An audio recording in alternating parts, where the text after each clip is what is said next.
전립선에 생기는 질환은 전립선염, 전립선 비대증, 전립선 암 이렇게 세 가지가 있는데 전립선 비대증과 전립선 암은 주로 고령의 남성에게서 걸리고 전립선염은 성생활이 활발한 비교적 젊은 남성에게서 걸리는 질환이 되겠습니다. 전립선염은 크게 미국 국립보건원에서 분류한 것에 의하여 4군으로 나눕니다. 1군은 급성전립선염이 되겠습니다. 급성전립선염은 굉장히 열이 심하게 나고 배뇨 증상 또한 굉장히 심해서 대부분 응급실이나 병원에서 치료를 하는 질환이 되겠습니다. 2군은 만성전립선염이 되겠습니다.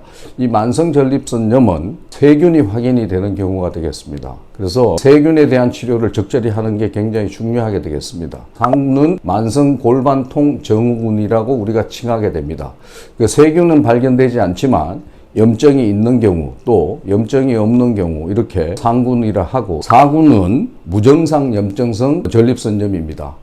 이는 검사상에서는 염증이 발견되는데 환자들이 전혀 증상을 느끼지 않는 경우가 되겠습니다. 상군인 만성골반통 증후군이 전립선염의 약 90%를 차지하기 때문에 오늘의 주제는 만성골반통 증후군이라는 용어로 통일을 해서 말씀드리도록 하겠습니다.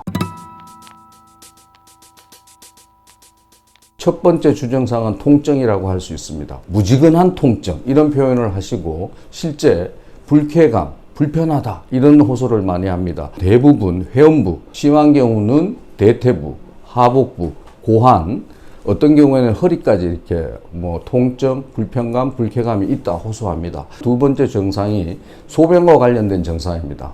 배뇨 곤란이 있을 수 있고 오줌발이 약하다, 또 자다가 소변 때문에 깬다 이런 증상을 호소하기도 합니다. 또한 사정이 잘 안 된다, 조루가 생겼다, 발기부전이 생겼다 등 성기능 관련 증상도 나타날 수 있습니다.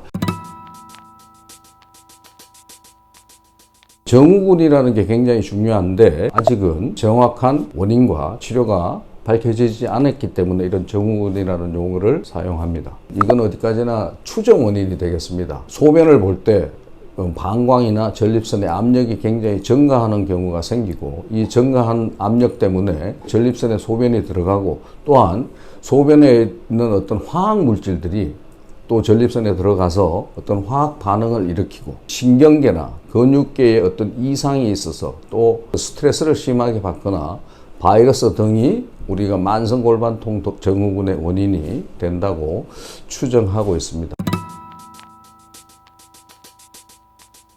중추신경계 이론이라는 게 있어요. 중추신경계에 어떤 각인이 돼 있다 이런 표현을 하거든. 환자가 어떤 일이 안 풀려. 그게 스트레스죠. 스트레스를 받고 이런 경우에는 자기의 가장 취약한 부위가 자기의 불편감으로 와요. 그래서 만성전립선염 환자들이 여기를 한번 아프잖아요. 그러면 내가 일이 안 풀려. 그러면 여기는 사실 일이 없는데 여기가 불편한 것처럼 느끼는 거예요.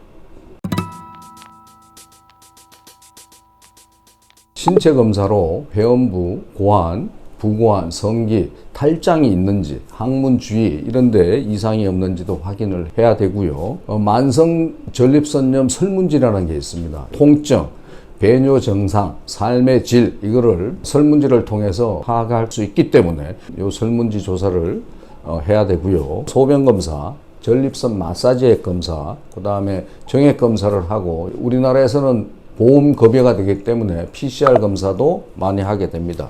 배뇨 상태 때문에 잔뇨나 요속 검사도 하게 됩니다. 원인이 아주 애매모호할 때는 방광내시경, 요역동학 검사, 영상 검사 이런 것도 추가로 할 수 있습니다. 혈뇨를 동반하는 경우는 방광내시경, 또 전립선의 상태 파악이 필요하다 하는 경우에는 전립선 초음파 등을 할 수 있고요. 암이 의심되는 경우에는 뇨세포 검사 등을 시행하기도 합니다.